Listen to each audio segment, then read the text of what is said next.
Oh, there you are, YouTube. Do. Subscribe if you're interested, but also no pressure. But if you did, I would greatly appreciate it. Thank you, everybody who has subscribed. Um, let's see. So, I saw M. Night Shyamalan's latest film, Trap, which stars a Josh Hartnett, which was very exciting. As we know, he showed up in the film Oppenheimer and created quite a stir. People were excited to see him back in the spotlight, and were feeling eager to see him in films again. I mean, not that he hasn't been working, but he's like more in the forefront than he has been lately. Because like back in my day when I was a teen, and he was a teen, he was everywhere. He was a heartthrob. He was on all the magazines and stuff, right? The crushes on him left and right. So yeah, it's cool to see him back. And who else is in this movie? M. Night Shyamalan's daughter. You know how M. Night is always in his own movies? Now he's put one of his daughters in the movie. Her name is Salika Shyamalan. In the movie, she's a singer, just a popular pop artist, Taylor Swift maybe type or something. And her character's name is Lady Raven. Um, and then who else we got? Like Allison Pill in there. Is that her name? Allison? Allison Pill? I think that's right. Um, I'm always pulling Dan in real life from back here. She's in that movie. So yeah, I think the trailers. I'm gonna do spoilers on this. I'm gonna do spoilers on this. So the trailers kind of gave a lot away, but the movie gets into that pretty quickly. So you have a dad and his daughter going to this concert where Lady Raven is having her concert. He's taking his daughter to it, and then we eventually find out that people are like, there are lots of cops over here. There's like extra security than normal, and it's because they heard that a serial killer is going to be there, and basically they're setting this trap for him, right? And we quickly learn that it is Josh Hartnett's character that is the serial killer. So they let that information out very early on in the movie, and it's let out in the trailer also. So if you've seen the trailer, you know that's what's happening. And it's not like this is some big twist or reveal or anything. I guess if you haven't seen the trailer, maybe it is, but it's not treated as a big reveal, I don't think. I don't know, maybe it is. But with this movie, you do have to suspend a lot of disbelief, which is fine, I think, for a Shyamalan movie. He has a very stylized way of directing his actors, I think, and that's present here. You know, how they kind of have a stiffness when they talk a little bit. Josh Hartnett does that sometimes, but I feel like he does it in such a good way because he's a serial killer and he is a family man. And he talks about later in the movie how he doesn't let those worlds cross, but those worlds start to accidentally cross, and he starts like wigging out. He starts acting very strange, and then that's kind of when you have like the weird Shyamalan delivery that starts happening, which I like. I like the way he directs his actors to deliver their dialogue. And Josh Hartnett, I thought, did such a wonderful job because you have the serial killer side of him, you have the family man side of him, and then you have the one where he's freaking out. And he's like, what do I need to do? And because he's trying to live in both worlds simultaneously because he knows he might get caught, but he's also trying to be a dad over here. So he has to think smart of how to get out of this trap. And then he also has to try and make it so his daughter isn't suspecting anything, but she is, because he's like, these worlds are crossing and he's sort of like losing his grip on being in control. And I thought all of that was really cool. But yeah, there's like some suspending of disbelief that you have to do with like the cops and the procedures they're going through and the things that they allow other people to do and not do. Like there's this moment where um,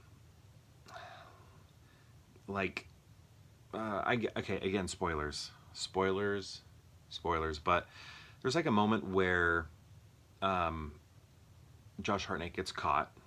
His character gets caught, and the type of handcuffs they have him in are very loose, and they're in front of him.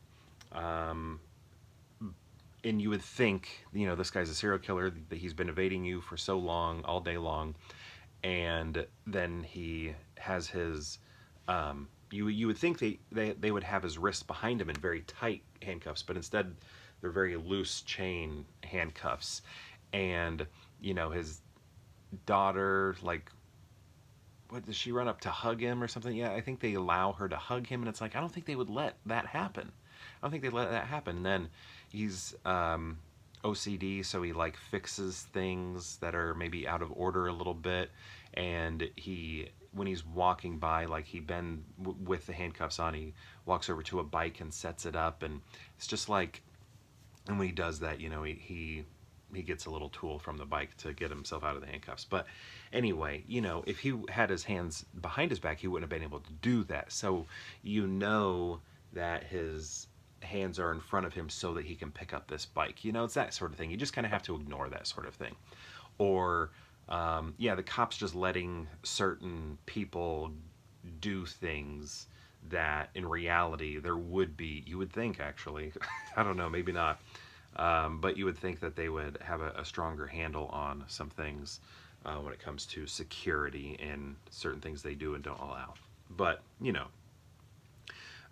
with a stylized movie like this, also, like, they're not going to set a trap with that many people, that could be in danger. That wouldn't happen, right? So, again, remember, we're watching a movie here. We're watching a thing of fiction, which is also really cool because this is a full-on M. Night Shyamalan movie here. He wrote it and directed it, and he's in it, and produced it, financed it probably, and that's cool because we haven't had a full-on M. Night Shyamalan film like that in a while. Like, Old was based off a graphic novel. I think Knock at the Cabin was based off a book, but this is just purely him, and I kind of wish he'd just keep doing this type of stuff. Excuse me, because I don't know, I think the stuff he comes up with is very interesting. So yeah, and another thing with the structure of this movie is really interesting because Josh Hartnett is, obviously the lead. We're following him, but he has like 3 different co-leads that are with him throughout the film. The film's told in like these 3 stages where he has different co-leads, right? So it starts off, it's him and the daughter, and you're sort of under the impression that this entire movie is going to be him and the daughter. But then that segment sort of ends, and then and that's sort of, so I should say that segment is, with his daughter, is pretty much mostly inside the arena where the concert is happening. But then he ends up with the singer, Lady Raven, and then she sort of becomes the focus with him, where she's sort of co-leading the movie with him. So that's sort of the middle chunk. It's a short chunk, but it is significant.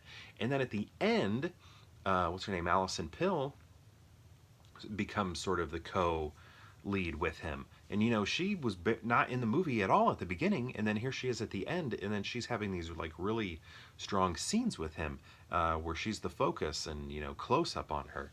And it was just really interesting the way it was structured. I thought that was really neat. And yeah, I don't know. I really liked all of that. Something also that I noticed with this movie is I didn't notice the score at all. Like his old movies, his like early work, the score to me is so important and beautiful and wonderful, and make his movies feel incredibly poetic. This movie, after I watched it, I was like, I don't remember a score at all, because I was thinking he really needs to get, James Newton Howard. He needs to be working with him again, because those are my favorite movies when they are collaborating together. All those early Shyamalan movies, and I was like, if he maybe had done the score to this, it might have bumped this movie up a little bit more for me, to a place to where I might like it more. So where I'm at with this, I might do a Shyamalan ranking soon, but where I'm at with this, I think Shyamalan has like his masterpieces, and then he has his garbage movies, and then his middle movies that I still like, quite a bit. And that's where I would put this one. I don't think this is bad, but if people say it's bad, I think I know why. Because I mean, Shyamalan's daughter, I think, did need a little more coaching on acting. Um, with some of the ways she was responding to things, I think maybe needed a little bit more expression or something, instead of just like silence, or maybe she needed more dialogue or something with certain things that were happening, and she's just kind of standing there looking, acting only with her face but minimally instead of with more expression. So there's that, and the younger daughter, maybe isn't as acting as great as like the kids in Spielberg movies and things like that. Um, so, certain moments like that. Also, Haley Mills is in this movie. And I don't want to be like rude or anything, but I didn't know Haley Mills was still alive. Like, if you would have asked me if Haley Mills was still alive, I would have said no, she died a couple years ago. Like when she showed up on screen, I was like, huh? And plus, she's in a major a major film that is in cinemas. Like, can you even think of the last time you saw her in a movie like that?